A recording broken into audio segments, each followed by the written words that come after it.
we don't need roads. Mr. Craig, what an absolute honor to see you again, sir. This is huge for me. I really appreciate it. It's my pleasure. Thank you. Lovely to see you. I'm going to jump into this. I was wondering if you could compare the first time you heard action on Casino Royale to the last time you heard cut on No Time to Die. The differences between those two moments, where your head was, who James Bond was to you, who you were as a person. How different were those two moments? I probably quite similar, I suppose. There was a certain weight on them that was hard to sort of escape from, but also, I was an actor then, I'm an actor now, and I had a job to do. So, you kind of just, you don't think about all the other stuff. You just sort of go, well, what I got to do? I got to get the scene right. Let's not mess up here. And not messing up probably is the one thing that connects the two. I didn't want to mess up either scene. Well, you absolutely did not. The moment that they name the next actor to play James Bond, everyone is going to start asking that person, have you heard from Daniel Craig yet? So I was wondering, thinking back to the early conversations you had with Sean Connery and Roger Moore and Pierce Brosnan, how do you think how they spoke to you would affect how you're going to speak to the next guy? I mean, I really didn't. I mean, I was fortunate to meet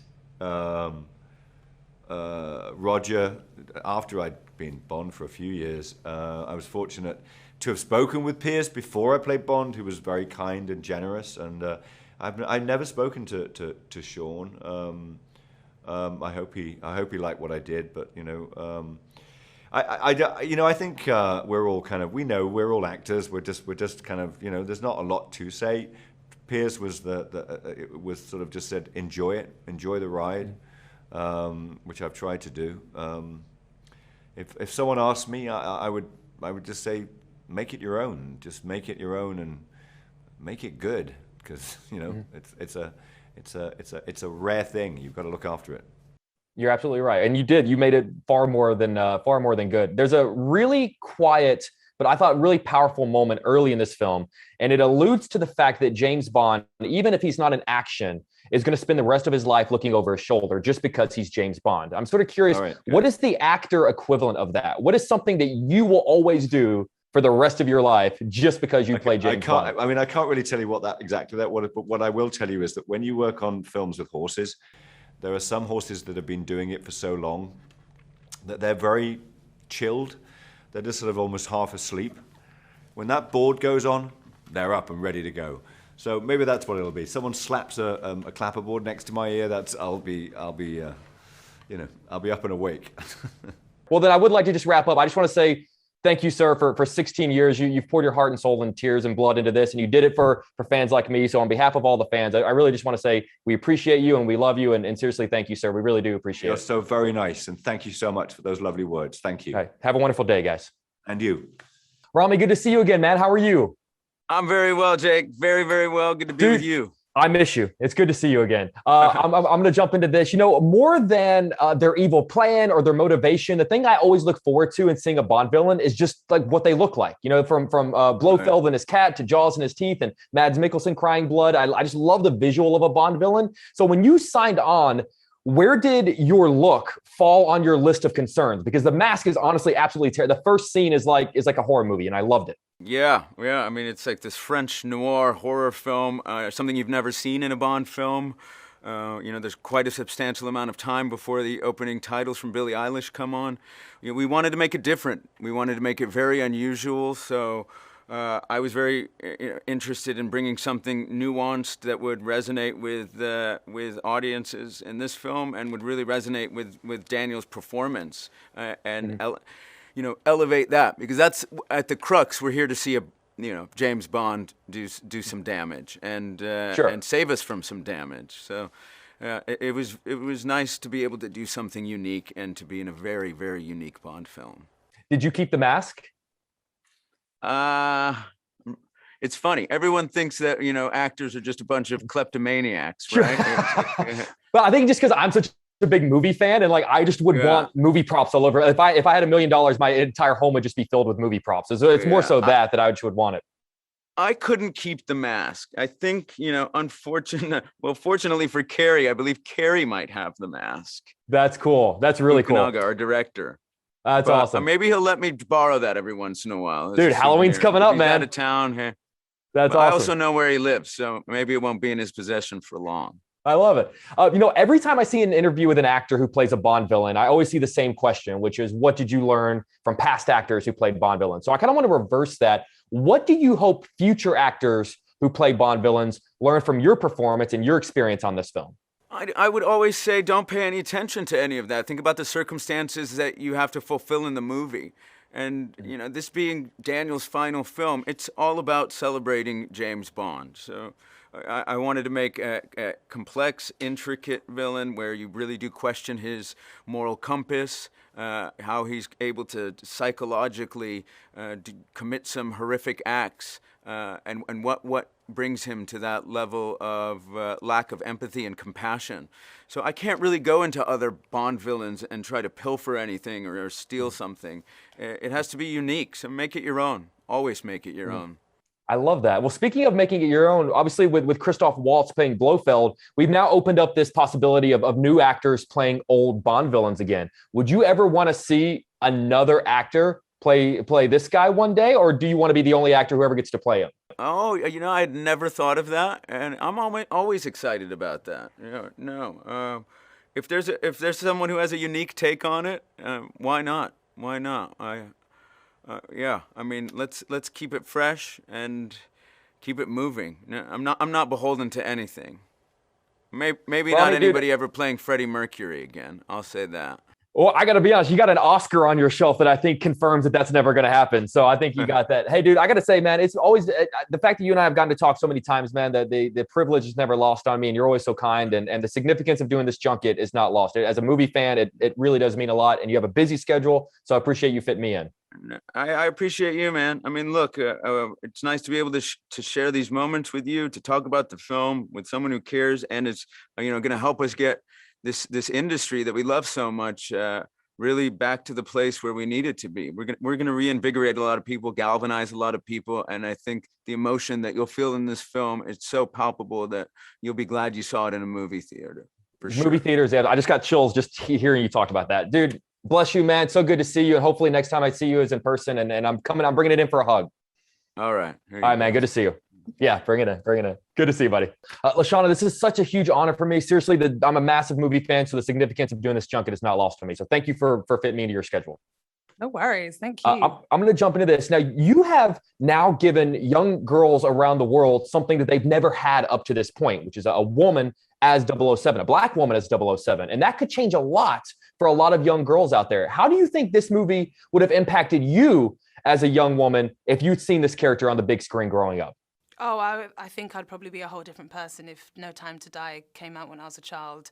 To be able to see that an industry like this is even thinking of a character like Nomi, having the actor be so collaborative with all departments, giving her agency, allowing her to really live in her dark skin and her natural hair and her curves. All of that was really important to me. So as a child growing up, when you do have those things and you're battling with the world telling you that you're not good enough because of them, this just changes the landscape for everything. So now that hasn't happened, it's nice to think back on me as a child, but the children of today, it's important that this is normal for them, and it will be normal for them. That we'll have the conversations now, but when they're our ages, they'll be able to really kind of raise their eyebrow to why it wasn't normal when we were young. And that will be strange for them. And I cannot wait for that moment. I cannot wait for them to feel that. Absolutely. I look forward to, I hope this comes out right. I look forward to the point where it's not worth asking a question about anymore, if that makes any sense. I've been saying that for years. Yes. Yeah, yes. I really do. I accept the fact that we have to have these conversations now. And I'm really happy that I'm a part of it. I just don't want us to be burnt out, exhausted by these conversations, and take the time to be having these conversations opposed to other things that are so beautiful and wonderful about our work and what it takes to be an actor and a franchise in the industry, in the world. Those things are great, So it's like being behind the times is taking up our space, which is an inconvenience. But we will no longer be inconvenienced. We'll be moving this forward, quick and sharp. I'm sure. I love you. God, you're awesome. And I do have to tell you that my theater applauded you whenever you came up on the screen. It was like such a great, I got chills whenever it happened here in Chicago. It was awesome. In the, I just had to tell you that. In the opening scene of Casino Royale, James Bond is told that it takes 2 kills to be a 00. So I'm curious, what is the actor equivalent of that? What is the most important thing it takes to be an actor who plays a 00? Good question. Balls. Tell me more. It really does, because we try to prepare for as much as possible as actors, but then when you get an opportunity that you didn't foresee, like myself, you have to really be ready. You've got to be ready to be there every day, dedicated to the stunt work. You've got to be able to change, your way of thinking, become an athlete, both mentally and physically, be able to collaborate, really put forward your ideas, really be able to speak up for yourself in order for your character to have agency. Those are really important things. But I'd say, as well as that, just being able to want to create the best person, the most authentic person that is actually gonna stand well with history. This film would be historical whether Nomi's in it or not, but because Nomi's in it, I want to feel like a part of her is creating a different shift in history. Do you know what I mean? And it's going to be history for our children. So yeah. You're absolutely right. You keep saying history, and that's why I just keep thanking everyone for letting me do this junket, because I do junkets every day, but this one feels like I'm taking a part of history and taking part in history, and the significance of this, seriously, it's not lost on me, and I hope you know how much of an honor it is for me to be able to chat with you, and I appreciate your time. No worries. Thank you. Right, Thank you. Take care. Much. Great conversation. I really appreciate it. This is such a thrill for me. The significance of doing this junket is not lost on me, so seriously, I really appreciate you fitting me into your schedule. Thank you so much. Thank you.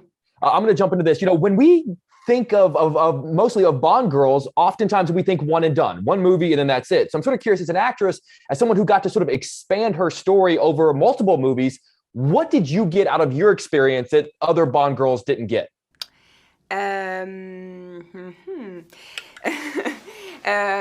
I think that my character is very different from the previous Bond girls, because it's the first time that we see a real woman, in the sense that she's complex, right? And she's also very vulnerable, and she's not seen through a male perspective. She's not objectified. She's not sexualized. There's no scenes with like her in a bathing suit or in a sexy dress. She's just a relatable woman, and that is something new, I guess, in the franchise. And it's also thanks to Daniel, who really wanted to have more interesting female characters, as he made his own character more also consistent. So it is like a beautiful, entertaining movie, but it's also very emotional. We have, it's deep. I mean, it is, and it's also beautifully shot. Oh my God, the cinematography is gorgeous. Exactly. Oh my God, It's honestly, it's unlike between the cinematography on this and then what Roger Deakins did with Skyfall. What you guys have pulled off from a cinematography perspective is unbelievable. Yeah, exactly. So you were talking about Daniel. I was wondering if you could actually take me back to the last scene that you ever filmed with Daniel, that last moment on set, his last moment on set with a Bond girl. What was that moment like when you heard cut with him for the last time? What do you even say to him in a moment like that? I cried. As simple as that. No, I was very... because my last scene with him was not my last scene in the film, and it was not his last scene. So first, my last scene with him, I remember we were in a car, and it was like... It is very...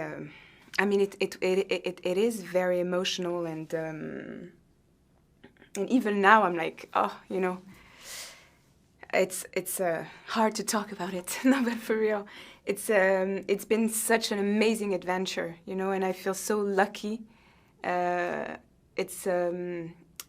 was I mean, it's a real human experience, you know. Mm-hmm. So no, and I'm so, I mean, working with him, with Daniel, was so great because he's such an incredible actor and he's very committed. He gave like everything he could to this character, and it's difficult. I mean, to act and to give all that energy, it's really something that is not easy, and yeah. So for that reason, and then after I had this final scene in the film, which I can't reveal, you know, but that scene was also something because it is the most emotional scene, I think, in the film. And I really wanted to make it like the best, you know, the best I could, because it's the last scene of this last Bond, and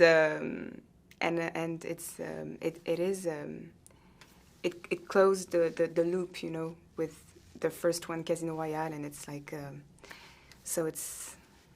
And now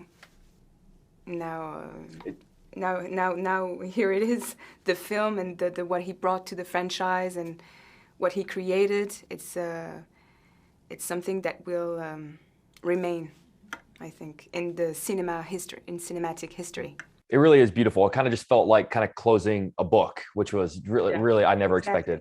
Lea, I cannot thank you enough for everything you put forth into this character, into this series. And as a Bond fan, I just really want to say thank you. And I appreciate you fitting me into your schedule. It really means a lot. Thank you very much. Yeah. Thank you so much. Right. Thank Have you. a wonderful day. Bye. Guys, good morning. I'm geeking out being able to talk to you. I do junkets every day, but this one just feels really special. So I really do appreciate you taking the time to chat with me. Thanks, Jake. Thanks, Jake. I'm going to jump into this. But you Jeffrey, you said that the last time I talked to you, Jake. Well, because we'll stop making special movies and I'll stop saying it. Okay.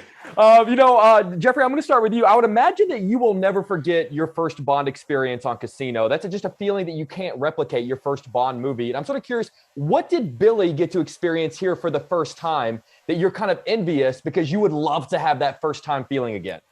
No, I think, the first time for me was very similar to Billy's impressions of this, and that is you kind of show up on set, and I think Billy, you even said it like out loud, like, I'm in a Bond movie. I'm in a Bond movie. It's like there's nothing else like it.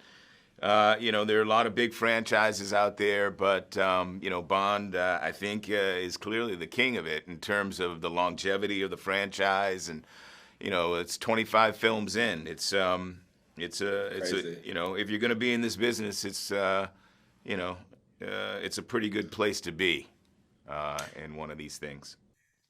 That's a good run. Billy, one of the things I love about movies as a movie fan is that they had this ability to have this really unexplained visceral impact on us. And whenever I walk out of a Bond movie, I've got a little bit more of a swagger in my step. My gas pedal goes down a little bit further than it normally would. I wore a tuxedo to Chipotle. So I'm sort of curious, how did being in a Bond movie sort of affect little things in your day-to-day life? Not much, really. All right. I wish it did. Again, the thing I take from this experience is the time I shared with like Jeffrey and Daniel and like Carrie. It's a beautiful opportunity to see the work at this caliber and this level more than anything. No, I didn't change who I was for it. I wish I did, but I wish I had that swagger that Bond does. But it's just me and my nipple shirt. Dude, I got to be honest. Whenever I say I have swagger, it is within the realm of my awkward nerdiness. So by no means do I have the Bond swagger. Jeffrey, between Bond and Batman and Hunger Games, you've really been a part of sort of multiple massive series and franchises. I'm sort of curious, though, as an actor, which one was most different than you thought it was going to be going in? Oh, man. I mean, I don't know if you ever know exactly what to expect going into any of them. At the same time, yeah, they're big franchises, but really there's a kind of a very modest feel about it because what you're only, responsible for is the work that you do. So all of the other stuff is outside of my lane, So I just show up and try to keep up with Billy and and do my thing, just do my work and keep it simple. The Bond, as I said, Bond franchises is a little different, and I know what to expect after having done 2 before, but at the same time, in some ways, I knew what to expect because I'd been watching them all my life, So I knew a bit about, about what the language was and what the feel was. And that's different than any of the other franchises. Bond is, Bond has spanned so many decades and has been in all of our lives, for so many years that, it's unique in that way. Absolutely. Do each of you remember your last days with Daniel? Like, what do you say to someone like that when you're never going to act opposite of his Bond ever again? I go in with such gratitude and grace because I didn't know I was going to get to even be in a Bond movie. So more than anything, I cherish these memories, and I feel very grateful for them. I think like anything, life moves on, but I will cherish the moment I shared, especially with Jeffrey, and Daniel. Yeah, I mean, for me, it just felt just like completing the circuit, starting at the beginning with Casino Royale and then doing Quantum and now coming back for this one just felt right, and it was just to bring it home and to watch him just kind of carry this franchise forward from from what, I don't know, 15 years ago now. It's been really satisfying. Wow, he did it. The first one was 15 years ago. I think it was, wasn't it? 2006. Yeah. 16 years ago. Yeah. Yeah, 15 years ago. Wow. Yeah, and so to see him, grow into this moment and do it with with a sense of grace and really to commit himself to this thing in a way that was really personal. It's been really cool to watch, and it's a rare thing. You don't really, there's not a lot of opportunities like this, and in a franchise like this, and he's taken it on and he's done it in a way that I think has been exemplar. So it's cool. Gentlemen, the significance of this junket and being able to do these interviews is not lost on me as a movie fan. I know you have doing a ton of interviews. I appreciate you fitting me into your schedule. Seriously, this is a huge honor for me. So really, I really do appreciate it. Thank you, Jay. All right, guys, good to see you both.